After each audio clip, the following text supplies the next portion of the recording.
Hello and welcome to this edition of One Take, which we begin on a somber note.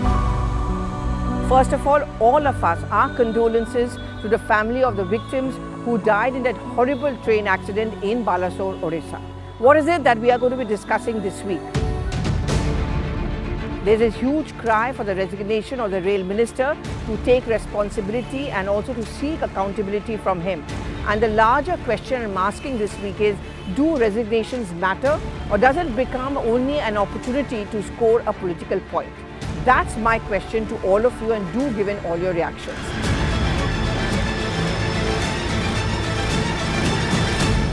I remember a train accident when the Congress party was in power. The Congress party did not get up and say, now it is the fault of the British that the train has crashed. No, the Congress minister, I remember, said, it is my responsibility the train has crashed, I'm resigning.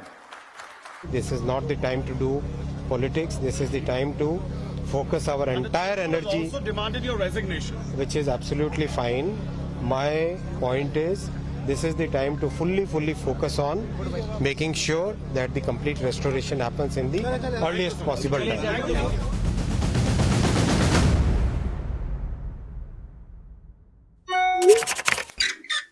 Let's begin with some of the resignations of the railway ministers. There have been a handful of them. For example, the former late Prime Minister Lal Bahadur Shastri, who was a railway minister when he resigned and a massive train accident. Mamata Banerjee as rail minister. Of course, her resignation was not accepted by the late former Prime Minister Atal Bihari Vajpayee, and of course Suresh Prabhu as well.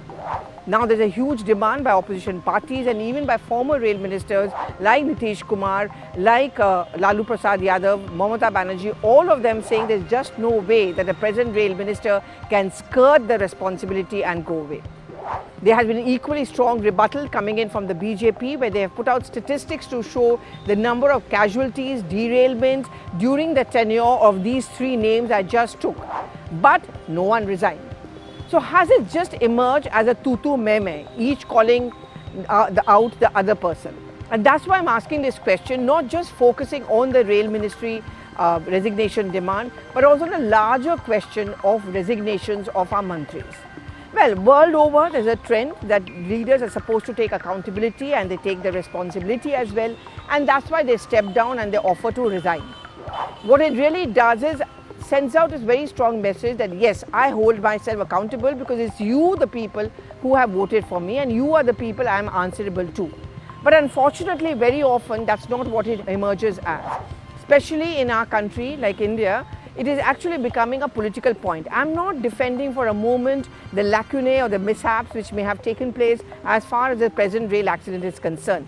A CAG report does point out that there are vacancies which are crying to be filled. Modernization, new methods to control rail safety is something which has been either overlooked or has not been implemented. Those questions certainly should be answered by the government. That's the point which I'm raising. But today I'm going beyond this resignation. Our demand for resignations on a social media timeline or by political parties just that? Or will that eventually give a tool to whoever is in the party in power at the center? Okay, fine, I've asked for the resignation of this minister. Business over, kaam khatam, let's just go back and forget it. Or should that minister stay on and be held accountable on a day-to-day basis and asked that what is it that you've done? What is the lesson which has been run? Do resignation make it convenient for the political caste to forgive, forget and move on? Unfortunately, that's very often the case. I remember the cases of the former Home Minister P. Chidambaram are being cited, and when he took over as Home Minister, there was a significant drop in acts of terror. But my counter to this is, why did you allow his predecessors, who were repeatedly being criticized, whether it was Shivraj Patil, whether it was Sushil Kumar Shinde, that they were soft on terror? That they were not sending out a strong message or that body language which say Chidambaram was being able to send out. I remember Chidambaram, when he took charge as a Home Minister, there was a kind of a panic mode as far as officers were concerned. They knew here was a minister who meant business, who's going to be very curt. In fact, that biometric machine was put up and he would actually take details about who has come in at what time. Every file had to be cleared on the same day and he was completely hands-on. Why is it that the central leadership of the Congress party was not asking for this kind of a performance or accountability from his predecessors? The picture is true of about other political parties as well. Was there a mistake which was made by the predecessors of Ashwini Vaishnav, who is the present rail minister, where the railway safety has been compromised or has not been given that focus, or that there was a crying need for modernization? These are the questions which certainly need to be answered.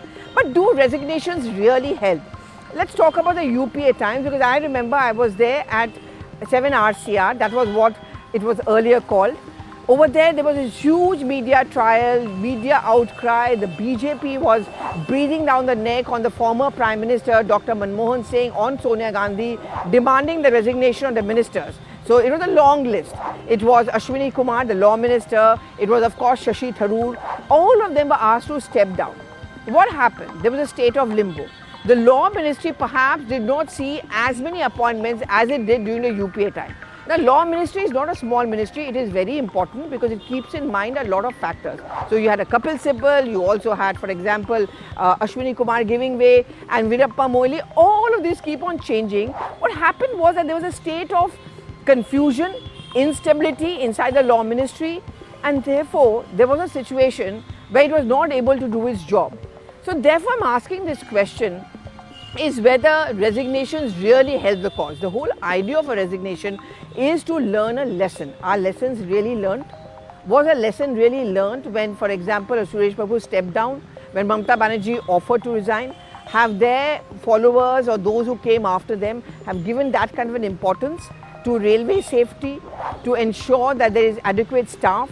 There is no overcrowding of trains. You are seeing those pictures, how the train was just moments before that horrible accident took place of complete overcrowding. All of us know people who don't even bother to buy a ticket, or even if they buy a ticket, it is not confirmed saying, oh, the TT Karalega will manage to do it. Massive overcrowding, especially on some sectors in South, in Bihar, in UP, in this case Odisha, there were a large number of migrant workers. And that's the issue. The CAG report is something which needs to be replied to. Will a mere resignation of the rail minister really help the case, or whether the fact that there are so many people who are grieving, people looking for the dead body of their relatives, not able to find them, perhaps the family will never ever be normal again. No matter what money you give, what compensation, what job offer you give, things are never ever going to be the same again. Will a resignation help their case? Will a lesson be learned? That's the question I'm asking all of you this week. I gave you examples of the UPA times and nothing really changed. I've also pointed out that Mr. Chidambaram taking charge as a Home Minister also raised as many questions as it offered solutions. And did Mamata Banerjee's resignation, or did an offer of resignation, Nitish Kumar, Lalu Prasad Yadav, make railways truly a lifeline? I'm afraid no, because if it had, then things wouldn't have been what they are. So before anyone asks for the resignation, and here I'm not defending the cause of those who are demanding the resignation, because obviously there's a lot of anger, there's a lot of grief, and obviously some answers have to be given. Some accountability has to be fixed. But it isn't the priority at this point of time, whether it's the BJP in power at the centre, whether it was the Congress in power at the centre, the priority to ensure that everything is streamlined. Facilities are provided, medical opportunities are provided, and things are slowly get back to normal as much as they can. It's a contentious question I asked this week. Do give in your reactions on the social media timeline as you always do. I'm going to air them.